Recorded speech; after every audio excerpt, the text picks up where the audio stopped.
سامعین، میں آپ کا میزبان سید محمد عمیر پیش خدمت ہے قرآن مجید اور ہماری ذمہ داریاں۔ اللہ رب العزت نے قرآن کریم جیسی قیمتی دولت سے ہمیں نوازا ہے۔ ہم کو اس دولت کی قدر کرنی چاہیے، اس کی انمول تعلیمات پر عمل کرنا چاہیے۔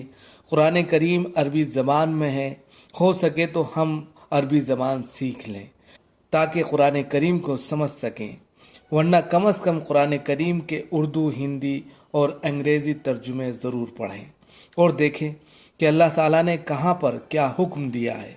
لوگ زمین جائیداد کے بٹوارے میں کورٹ کچہری تک پہنچ جاتے ہیں، حالانکہ قرآن کریم میں ہر حقدار کا حصہ متعین ہے۔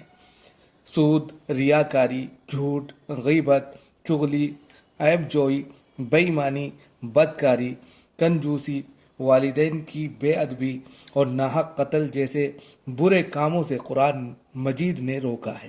ہماری ذمہ داری ہے کہ ہم ان کے پاس بھی نہ بھٹکیں۔ سچائی، ایمانداری، ہمدردی، دریا دلی، بردباری، عفو درگزر اور غریبوں کی مدد جیسے اچھے کاموں کی قرآن دعوت دیتا ہے۔ ہماری ذمہ داری ہے کہ ہم ان کو اپنی زندگی میں نافذ کریں۔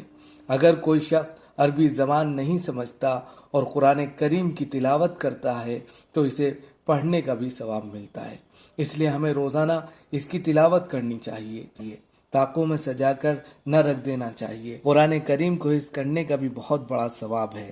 کل قیامت کے دن اللہ تعالیٰ حافظ قرآن سے کہے گا، جس طرح تو دنیا میں قرآن کریم پڑھتا تھا اسی طرح پڑھتا جا اور چڑھتا جا، جہاں تمہاری آخری آیت ہوگی وہیں تمہاری آخری منزل ہوگی۔